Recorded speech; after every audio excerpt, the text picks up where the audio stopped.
जैसा हम सब ने देखा है, कोलकाता में किस तरह से हमारी बहन डॉक्टर पोस्ट ग्रेजुएट ट्रेनी के साथ प्रथम दृष्टया पहले जो सामने आया है, रेप होता है, संभवतः गैंग रेप होता है और उसके बाद निर्मम हत्या कर दी जाती है। कल कलकत्ता उच्च न्यायालय ने एक आदेश पारित किया है और इस आदेश में जो ऑब्जर्वेशंस आई हैं कलकत्ता उच्च न्यायालय की, जो बेंच हेडेड है चीफ जस्टिस कोलकाता हाईकोर्ट द्वारा,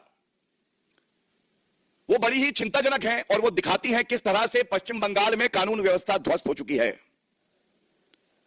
निर्ममता बनर्जी से कुछ सवाल पूछे जाने आवश्यक है और इसलिए आवश्यक है क्योंकि पश्चिम बंगाल और भारत की जनता को, हर महिला को, हर बहन को यह हक है वो ये जाने कि जब ममता बनर्जी या कहें निर्ममता बनर्जी को पीड़िता के परिवार के साथ खड़ा होना था तो वो किसको बचाने की साजिश रच रही थी। ये सबसे पहले जो कलकत्ता हाईकोर्ट का आदेश आया है और इसमें जो निर्देश है वो आपके समक्ष रखूंगा। जो ऑब्जर्वेशंस हैं, हर नागरिक की रूह कांप जाएगी। ये जंगल राज ममता बनर्जी का जो पश्चिम बंगाल में है, ये कर क्या रहा है? और कोई राजनीति नहीं है, लेकिन कुछ कड़े सवाल जरूर हैं जो पूछे जाएंगे। इस पिटीशन में याचिकाकर्ता जो मृतक है, द डिसीज्ड, उसके पेरेंट्स हैं। यह बड़ा अहम है। ये जो आरोप लग रहे हैं, ये आरोप लगा कौन रहा है? आरोप लगा रहा है एक पीड़ित परिवार जो अपनी बेटी के लिए न्याय मांग रहा है, एक महिला मुख्यमंत्री ममता बनर्जी से। और ममता बनर्जी को पीड़ा नहीं हो रही, दर्द नहीं हो रहा। और यह कहना गलत नहीं होगा कि निर्ममता बनर्जी की न्याय देने की क्षमता पे सवाल उठा है। आज निर्ममता बनर्जी न्याय नहीं दिलवा पा रही। हम सब जानते हैं कलकत्ता हाईकोर्ट ने इस आदेश में पूरी जांच को सीबीआई को ट्रांसफर किया है, लेकिन क्या परिस्थिति थी, क्या ऑब्जर्वेशंस है, रेशियो क्या है इस जजमेंट का कि ये इन्वेस्टिगेशन को ट्रांसफर करना पड़ा। और बड़ी जिम्मेदारी से मैं कहूंगा, ऐसा प्रतीत होता है जजमेंट पढ़ने के बाद और मीडिया ने जो भूमिका अदा करी है, जो तथ्य सामने रखे हैं कि ममता बनर्जी किसी को बचा रही हैं। ये कौन है, ये लोग कौन हैं? ममता बनर्जी को आज जवाब देना होगा। क्राइम सीन, एक वरिष्ठ अधिवक्ता होने के नाते आपको बता दूं, जो पहले 48 घंटे होते हैं ये सबसे महत्वपूर्ण होते हैं एविडेंस कलेक्शन के लिए, फोरेंसिक जांच के लिए। और ममता बनर्जी ने एक बयान दिया जब ये कुकर्म किया गया, जब ये जघन्य अपराध घटित हुआ, उसके एक दिन बाद कहा कि मैं सीबीआई जांच ट्रांसफर कर दूंगी कुछ दिनों के बाद। तो ममता बनर्जी, आपसे यह सवाल है, कुछ दिनों के बाद क्यों? तुरंत क्यों नहीं? जिससे कि एक निष्पक्ष जांच सीबीआई करती, क्राइम सीन को प्रोटेक्ट करती, एविडेंस कलेक्ट होता और अपराधी को सख्त से सख्त सजा हो, डेथ सेंटेंस, फांसी की सजा हो, यह सुनिश्चित करती उसी एविडेंस के आधार पे। लेकिन ममता बनर्जी ने कहा अभी नहीं, कुछ दिन के बाद। और मैं अभी बताऊंगा कि कलकत्ता हाईकोर्ट ने क्या कहा है इस पे। तो ये जो कुछ दिन के बाद कहा, इसमें किस तरह से एविडेंस को डिस्ट्रॉय किया गया है, यह बड़ा चिंताजनक है ममता बनर्जी जी। और अब आपके सामने कुछ तथ्य रखता हूं। पश्चिम बंगाल सरकार ममता बनर्जी के आदेश पर क्या कर रही थी? सबसे पहले, कोई भी जघन्य अपराध होता है जिसको हम लोग कहते हैं हीनस क्राइम, तो उसमें एफआईआर होना यह अनिवार्य है। यह हमारे देश का कानून कहता है। और सबसे बड़ी बात यह है, सुप्रीम कोर्ट ने भी कहा है, ललिता कुमारी का केस है कि अगर इस तरह का जघन्य अपराध हो, a cognizable offense is committed, the state police is duty bound to register an FIR. पहला तथ्य, क्या ऐसा हुआ? जब यह जघन्य अपराध किया गया तो दुख की बात यह है कि एफआईआर नहीं करी गई, बल्कि पुलिस ने यह कहा कि अननेचुरल डेथ केस। ऐसा क्यों? क्योंकि पीड़ित परिवार का जो दलील कोर्ट में है, इस पे ध्यान दीजिएगा। पीड़ित परिवार ने कहा कि उनको एक फोन कॉल पहले आया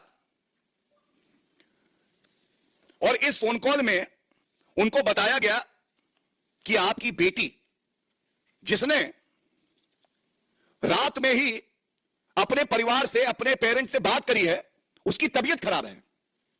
यह पैरा 13 में है और मैं इसलिए पढ़ूंगा क्योंकि यह जानना आवश्यक है कि कैसे पूरे इस मामले को रफा दफा करने की साजिश ममता बनर्जी ने ही रची और जो अपराधी हैं उनको बचाने का कार्य कर रही थी।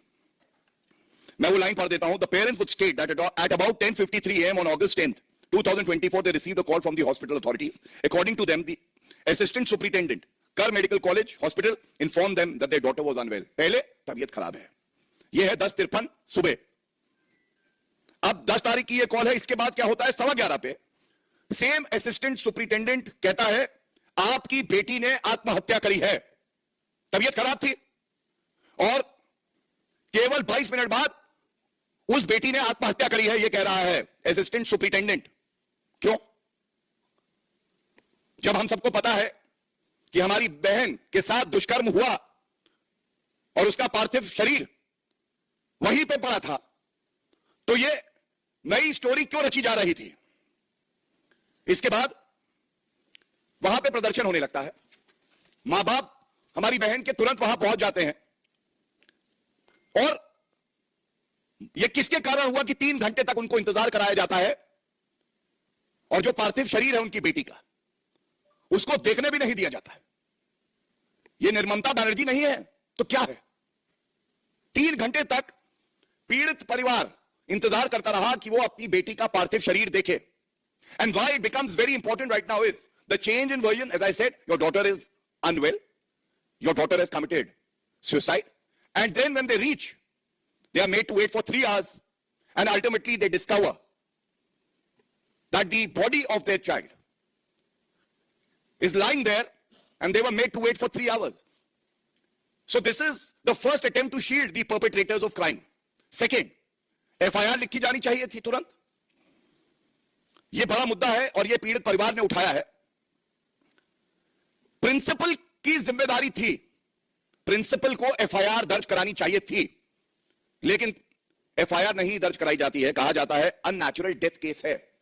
और मैं इतना ही कहूंगा कि जिस प्रिंसिपल की जिम्मेदारी थी कि इस सरकारी मेडिकल कॉलेज और हॉस्पिटल में हमारी बहनें, सारे डॉक्टर्स और नागरिक सुरक्षित हों, वो प्रिंसिपल एविडेंस डिस्ट्रॉय करने में लगा है, FIR नहीं दर्ज कराता जो उसकी जिम्मेदारी है। और ममता बनर्जी जिसके खिलाफ कार्रवाई करके उसको सस्पेंड करना था, क्योंकि कहीं ना कहीं वो भी संलिप्त है इसमें। ममता बनर्जी की सरकार क्या करती है? उसको एक और कलकत्ता में सरकारी मेडिकल कॉलेज में ट्रांसफर कर देती है। बेटी के साथ रेप होता है, हत्या होती है, प्रिंसिपल को रिवॉर्ड दिया जाता है। और जो इसमें हाईकोर्ट ने कहा है, मैं आपको पढ़ देता हूं, यह चिंताजनक है। यह लाइन दिखाती है किस तरह से ममता सरकार सो रही थी और प्रिंसिपल भी सो रहे थे। The appropriate authority of the state government should bear in mind the circumstances which led to the resignation. Therefore, even assuming the resignation was not accepted, the least that can be expected from a responsible higher official of the concerned department is to immediately relieve the principal from his duties and not assign him any duty of equal responsibility. And what does the High Court direct after that? The High Court directs that the lawyer, and I quote, direct his client to immediately proceed on leave, failing which the court will be compelled to pass necessary orders. ये दूसरा सवाल। ममता बनर्जी पीड़ित परिवार के साथ नहीं खड़ी हैं, वो खड़ी हैं तो उस प्रिंसिपल के साथ खड़ी हैं, और जो आरोपी हैं वो खुले में घूम रहे हैं अभी भी पश्चिम बंगाल में, कलकत्ता में। क्या ये चिंताजनक नहीं है? और इसके साथ ही मैंने जब कहा कि एविडेंस डिस्ट्रॉय करने का प्रयास हो रहा है, तो यह बहुत चिंताजनक बात है। और अभी पता चला है कि जहां पे इस कुकर्म को अंजाम दिया गया, उसके पास जानबूझ के रेनोवेशन चल रहा है। जब यह रेनोवेशन चल रहा है, रेनोवेशन की आड़ में एविडेंस को डिस्ट्रॉय किया जा रहा है। The most important part of the judgment is the fact that the investigation has been transferred to the CBI to instill confidence in the public at large. So let's distill the word instill confidence. And when I say instill confidence, it is sad that time is of the essence in every investigation, the first 48 hours. The High Court even considers it a very important factor in the judgment. High Court कहता है, however, the case on hand is a peculiar case and the facts and circumstances warrant appropriate orders without further loss of time. Time जरूरी है, एक एक क्षण जरूरी है. Evidence क्षतिग्रस्त हो जाएगा, आरोपी भाग जाएंगे. सच्चाई सामने ना आए, सत्ता बनी रहे. लेकिन उस पीड़ित परिवार को न्याय कौन दिलवाएगा? हम तो आभार व्यक्त करते हैं कोलकाता उच्च न्यायालय का जिसने यह आदेश पारित किया है. और सीबीआई जांच एजेंसी, हमें पूरा यकीन है, ऐसी थरो इन्वेस्टिगेशन करेगी कि ये जो जघन्य अपराधी हैं ये बचने नहीं पाएंगे, इनको फांसी की सजा होगी. और इसी में हाईकोर्ट ने यह भी कहा है कि अगर डिले हुआ तो ये लाइक्लीहुड है कि एविडेंस को डिस्ट्रॉय किया जा सकता है. ये सारे जितने तथ्य मैंने आपके सामने रखे, ये दर्शाते हैं, चाहे वो संदेश खाली का मामला हो, एक जहां पे महिलाओं का धर्म देख के उनको प्रताड़ित किया गया और जो आरोपी था शाहजहां शेख, उसको ममता बनर्जी का संरक्षण प्राप्त था जब तक कि कलकत्ता हाईकोर्ट ने आदेश नहीं किए और जांच ट्रांसफर नहीं हुई और उसकी अरेस्ट उसके बाद 55 दिन बाद होती है. इसी तरह से जब 2 मई के बाद विधानसभा के चुनाव के परिणाम आए तो महिलाओं के साथ क्या हुआ, हत्या हुई, तब भी कलकत्ता हाईकोर्ट ने कहा एफआईआर नहीं लिखी जा रही है और इसलिए एक निष्पक्ष जांच करानी चाहिए और उन्होंने निष्पक्ष जांच के आदेश दिए, विवेचना को ट्रांसफर किया और अब यह दोबारा हुआ है. तो इसलिए ये सवाल जो उठ रहे हैं ये स्पष्ट कर देते हैं कि ममता बनर्जी आज अपने प्रशासन को मोहरा बनाकर जो इंपॉर्टेंट एविडेंस है, क्रूशियल एविडेंस है, उसको 5 दिन में डिस्ट्रॉय करने का प्रयास करती हैं और अभी भी कर रही हैं. दूसरा, पीड़ित परिवार को अपनी ही बेटी के पार्थिव शरीर तक जाने से 3 घंटे तक रोकना और उस पीड़ित परिवार का यह कहना कि हमारा विश्वास ममता बनर्जी सरकार में अब नहीं है, यह चिंताजनक है और यह बहुत कुछ दिखाता है पश्चिम बंगाल के बारे में. तीसरा, जिस प्रिंसिपल को बर्खास्त कर देना चाहिए था और आगे चल के नियम अनुसार कार्रवाई करके उसको एक्सपेल कर देना चाहिए, जो अपनी जिम्मेदारी का निर्वहन नहीं कर सका, उसको आप प्रोटेक्ट करके 12 घंटे के अंदर एक और प्लम पोस्टिंग देते हैं. यह चिंताजनक है. चिंताजनक यह है कि ममता बनर्जी 10 तारीख को कहती हैं कि मैं कुछ दिन बाद इन्वेस्टिगेशन को ट्रांसफर कर दूंगी. ममता बनर्जी, आपसे सवाल होगा कि आपकी निर्ममता का क्या कारण है, क्योंकि वो 48 घंटे ही सबसे ज्यादा महत्वपूर्ण थे for the collection of evidence, for forensic examination, for an unbiased postmortem, but वो नहीं होता है. और इसीलिए जो उच्च न्यायालय ने कहा है,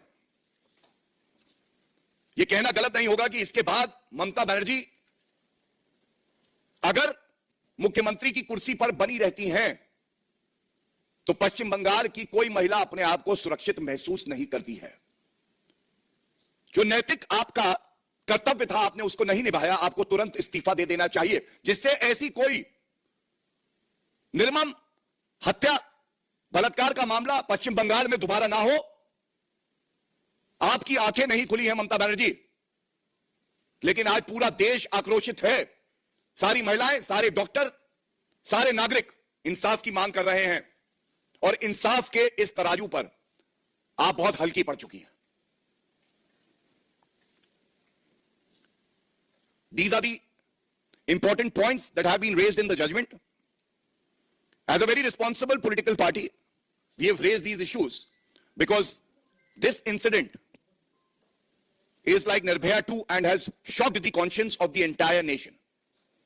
The Bharatiya Janata Party stands firmly with the family members of the deceased, and we will leave no stone unturned to ensure effective, speedy justice for the family members of the deceased, and we will ensure that the perpetrators of crime, whom Mamata Banerjee is trying to shield, are punished and get the strictest punishment possible, even to the extent of death sentence.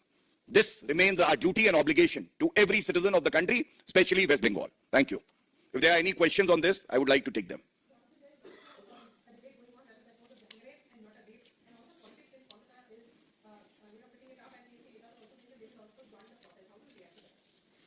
You raise a very pertinent point, and the very fact that parents, and I am relying on the judgment of the Calcutta High Court again, it clearly mentions that after a wait of 3 hours, when the parents entered the place of occurrence of the crime, and I don't want to dwell deeper into it because it is agonizing, it is painful for us also. The body of the deceased doctor was in such a state that they have made very clear averments before the Calcutta High Court that this is a case of gang rape. But this was dismissed by the police of West Bengal. No FIR was registered. And the arrest also at a very belated stage has been made of only one person. So again, it is a question of bona fides of the state government. Why are they hell-bent in saying it is not a case of gang rape? At least a fair and thorough investigation should take place. Are they trying to protect the others? Because if it becomes a gang rape and it is investigated, then one arrest is not enough. But if it is not a case of gang rape, then there is one person who has been arrested and the others can go scot-free. As a lawyer, I can tell you that. And that is why this theory that no, she's unwell, stage number 1, stage number 2, she committed suicide, stage number 3, principal resigns when he should have stood with the protesting doctors over there. Stage number 4, no gang rape. Is the investigation over? So, this question raised by you is also a question that is in everybody's hearts. And the Calcutta High Court has very clearly referred to this averment made by the parents of the victim. And therefore, the silver lining, we cannot bring back our sister to life again. But yes, we are committed to ensure the family gets justice. Justice that sets an example that no matter even if the chief minister of the state is protecting you, the law will catch up. You will be hanged to death. That is the strong message the nation wants to see coming from all investigating bodies, and CBI will ensure that. Please.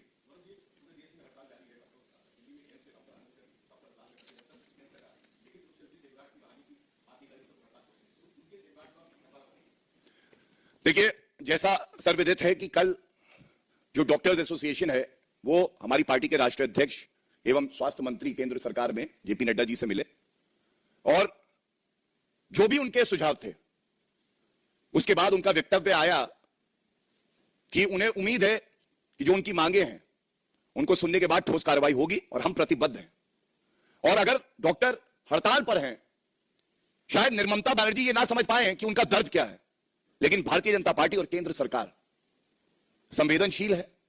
हम समझ सकते हैं उनका दर्द क्या है और जो भी उचित ठोस कदम उठाने होंगे, जो भी हमारे जो डॉक्टर फ्रेटर्निटी है उनकी मांगे हैं उस पर विचार करके उठाए जाएंगे। लेकिन सवाल यह भी है, सरकारी अस्पताल में अगर डॉक्टर्स, खासकर महिला डॉक्टर सेफ नहीं है, law and order being a state subject under the constitution, तो क्या ममता बनर्जी को रिजाइन नहीं करना चाहिए? यह बड़ा सवाल है। केंद्र सरकार अपना काम करेगी, लेकिन कानून व्यवस्था की जिम्मेदारी जब ममता बनर्जी ने शपथ ली थी तो उन्होंने अपने ऊपर ली थी। आज वो विफल हो गई और इसलिए हम मांग करते हैं कि उनको इस्तीफा दे देना चाहिए। हमारे देश की, पश्चिम बंगाल की एक भी बेटी के साथ ऐसा दोबारा ना हो। और ममता बनर्जी, जैसे मैंने कहा, आज ममता बनर्जी की क्षमता पर सवाल उठा है कि क्या वो ऐसा वातावरण डॉक्टर्स को और नागरिकों को दे सकती है जिसमें भय ना हो। यह बड़ा सवाल है। हाँ जी,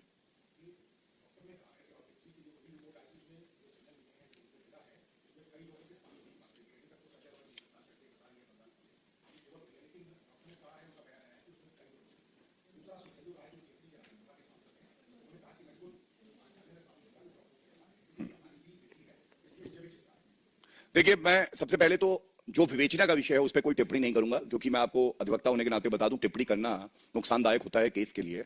लेकिन जो जजमेंट में बात आई है, मैं उस पर रिलाय करते हुए आपकी बात का जो प्रथम हिस्सा था उसका उत्तर दे चुका हूं। दूसरा हिस्सा जो आपका है, जो रक्षक होता है, जिसकी जिम्मेदारी है कि हमारी बहनों को, बेटियों को सुरक्षित वातावरण दे, वो प्रोटेस्ट अपनी गलती पर नहीं कर सकता।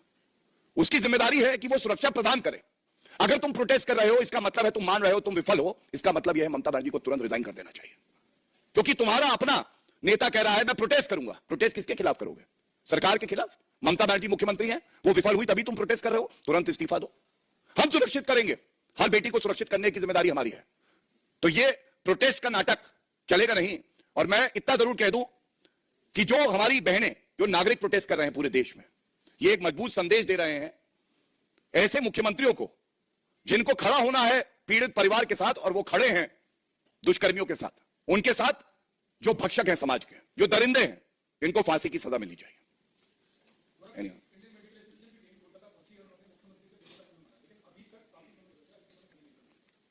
देखिए, आपने जो बात उठाई, ये हर नागरिक के मन में बात आ रही है।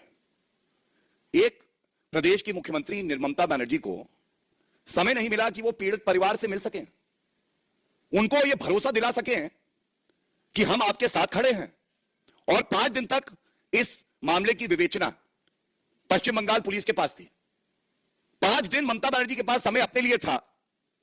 जो आरोपी हैं, जिनको बचाया जा रहा है, उनके लिए समय होगा, लेकिन उस पीड़ित परिवार के लिए समय नहीं है। और अब आप बता रहे हैं कि आईएमए के डॉक्टर्स मिलना चाहते हैं, तो उनसे मिलने की तो जिम्मेदारी है ममता बनर्जी की, लेकिन शायद इस जिम्मेदारी का एहसास ममता बनर्जी को नहीं है, क्योंकि ये उनकी प्रवृत्ति रही है कि वो हमेशा भक्षकों के साथ, जो अपराधी होते हैं उनके साथ खड़ी होती हैं, पीड़ित परिवार के साथ नहीं खड़ी होती हैं।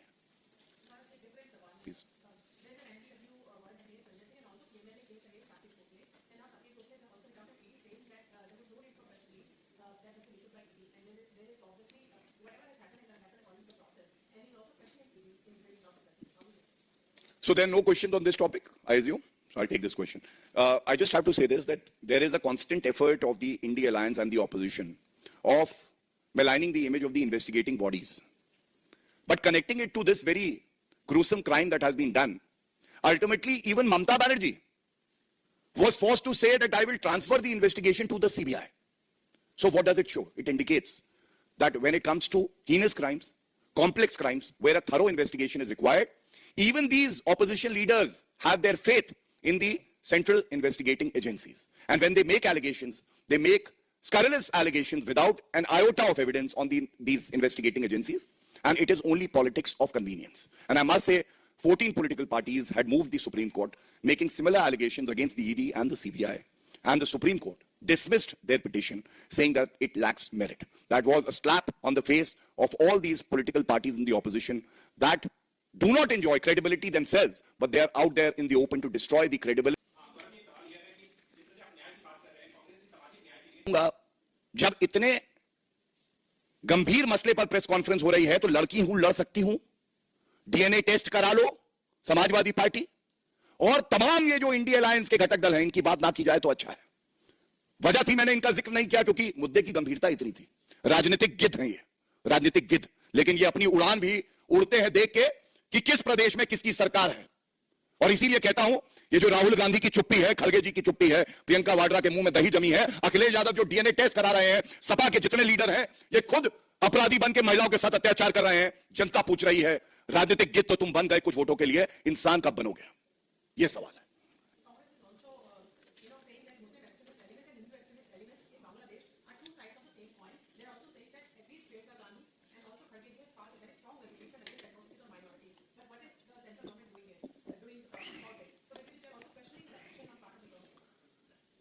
We all know the situation in our neighboring country, Bangladesh. And I must say this with some responsibility. The central government under the leadership of Shri Narendra Modi ji has a clear path for our country. It is a very sensitive matter, so I will very responsibly only make a comment on the political part of it. We all know how the minorities in Bangladesh, the Hindus, the Sikhs, the Christians, they were targeted. And it is a known fact that the parties of the India Alliance had a deafening silence, a selective silence on the issue, because they were pandering to their minority, especially the Muslim vote bank of this country. It is sad that only when this issue was raised by the Bharatiya Janata Party and other organizations that rise above appeasement politics, think about humanity, think about the Hindus also, which are a majority in this country, and they have a legitimate expectation from you to know what your stand is when the Hindus and the Sikhs and the Christians are being targeted in a neighboring country. Out of compulsion and at a belated stage, after a wait of almost 2 weeks, the first comment came, and they, in that comment also, especially the Congress party, tried to create an artificial equivalence that Hindus also indulge in such acts, which is unpardonable, unacceptable, and this is the shallow and low politics that Congress party indulges in, and we must very regretfully say Congress party is not in tune with the sentiment of Bharat, and that is why they've been rejected by the people of the country. Thank you, everyone.